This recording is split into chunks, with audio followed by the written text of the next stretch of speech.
And now we're back for part 2 of Black women living rent-free in this president's head. Hi, I'm Melba Pearson, also known as the Resident Legal Diva, and this is The Breakdown.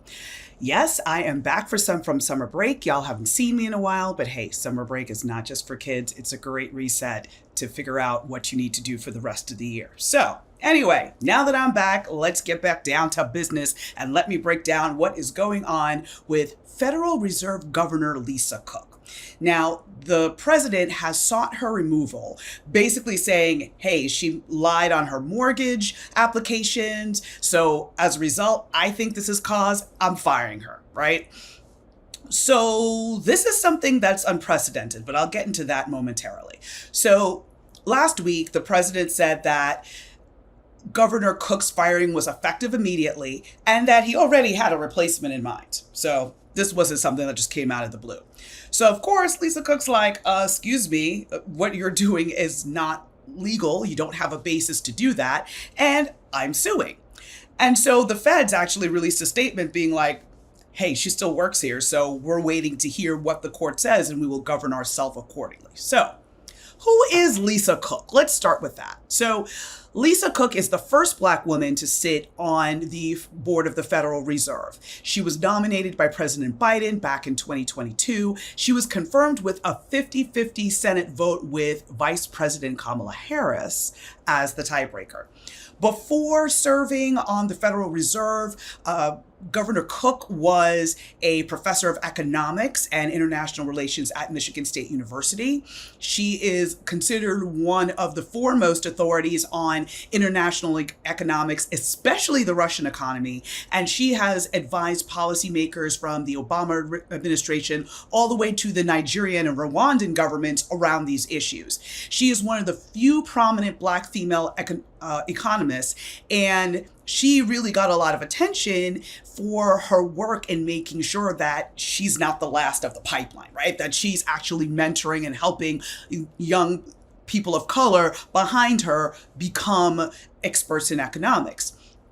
Also, what I found very interesting in my research is that she conducted a lot of research that basically revealed that violence against African Americans under Jim Crow laws led to a lower than expected number of actual patents filed. So, you have an invention, you get a patent, you have to apply for one, right? Well, apparently, as a result of racism, Black folks were less likely to get those patents granted, which means, of course, that's money, that's fame, that's a whole lot of things, and getting more attention to your invention. So that was interesting. And also she, along with other economists, have basically put together this really long running database on lynching in the United States. So she's a very, very interesting person. And I definitely want to highlight that so that who she is doesn't get lost in the greater foolishness that this president's trying to do.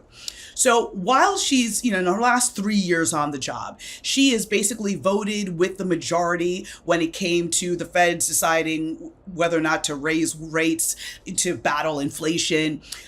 She was part of the vote to cut interest rates last year, which was right before and after the president's election. And she's been, again, part of her vote was to hold borrowing costs steady since December. She hasn't issued any dissent. She hasn't done anything out of pocket. So how did we get here? Well, you got the Federal Housing Finance Agency Director Bill Pulte, whatever, accused Governor Cook of mortgage fraud, saying that she had 2 different homes as her main residence in 2021 as a way to try to get better loan terms. He submitted a criminal referral to the DOJ. But what's also interesting to note, he's not coming to the table with clean hands either. He's made similar accusations against New York Attorney General Letitia James and Senator Adam Schiff. So he already has a pattern of, first of all, going after Black women, but number 2, giving these sorts of accusations. And again, has any of those 3 people been convicted of mortgage fraud?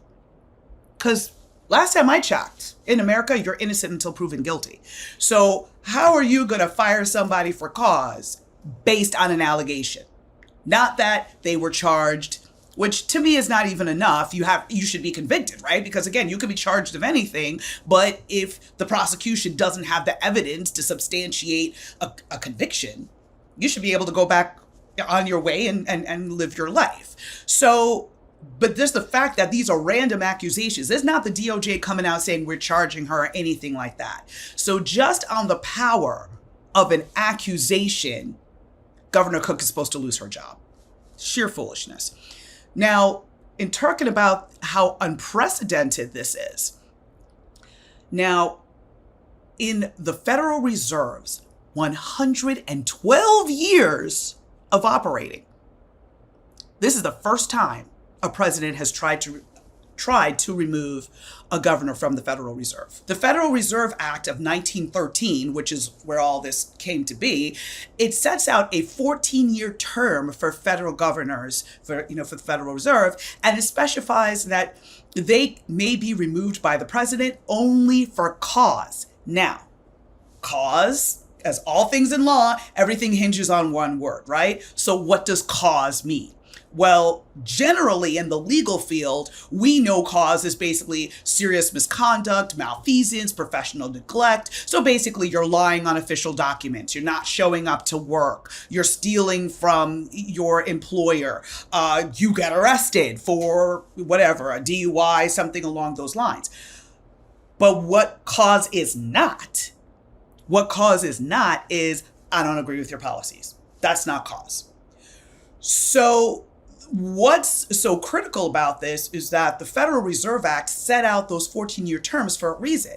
Their viewpoint was that basically long tenures and protecting these governors from removal based on whims or different administrations or whatever provides a safeguard for the American economy. It makes sure that policy decisions are based on data, economic analysis, and what's best for the American people. And the federal spokesperson said something along those lines as well in response to all the foolishness that's been going on. And basically the Federal Reserve stood 10 toes down and said, we're going to continue to carry out our duties as established by law. We're not going to get sidetracked by all this foolishness. So what's next? Well, Governor Cook has retained counsel, an attorney by the name of Abby Lowell. They have already filed suit. There was a hearing last week where there was no ruling at that time. Basically, her attorney was asking the judge to make sure that she can keep working at her job at the Federal Reserve until the case is resolved one way or the other.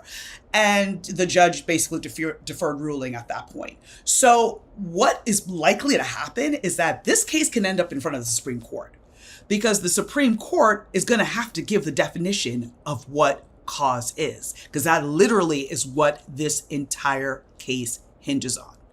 And again, a referral has been made to the DOJ, so maybe they should get on their job and do what they're supposed to do, actually conduct an investigation and see if there's any merit. If in fact she did something inappropriate, then fine. Yes, I am not going to be like, oh no, she can do criminal things and still keep her job. Obviously not. But a mere allegation is not enough. And if we're getting to the point where people can just lose their jobs and their livelihoods based on an allegation, I mean, that's the next level of cancel culture to a whole new degree. But cancel culture with real world effects, not, oh my God, I lost followers. This is, oh my God, I lost my job. And now I've lost the ability to pay my bills, to take care of my family, to take care of myself. So this is not a game. But again, yet again, Black women are at the brunt of this administration's attacks. And Black women stay living rent-free in this president's head. Don't know who broke his heart. Don't know who told him that he's better or whatever. But yeah, the rent-free foolishness continues. I'll be back to keep y'all posted on the developments as this moves forward. But yet again, the wild ride continues. I'm Melba Pearson, also known as the Resident Legal Diva, and this was The Breakdown. If you enjoy the content that you're seeing on this channel, like, comment, subscribe, and remember, we are the resistance. Take care. Can't get your fill of Legal AF? Me neither. That's why we formed the Legal AF Substack. Every time we mention something in a hot take, whether it's a court filing or a oral argument, come over to the Substack. You'll find the court filing and the oral argument there, including a daily roundup that I do called, wait for it, Morning AF. What else? All the other contributors from Legal AF are there as well. We got some new reporting. We got interviews. We got ad-free versions of the podcast and hot takes. Where? Legal AF on Substack. Come over now to free subscribe.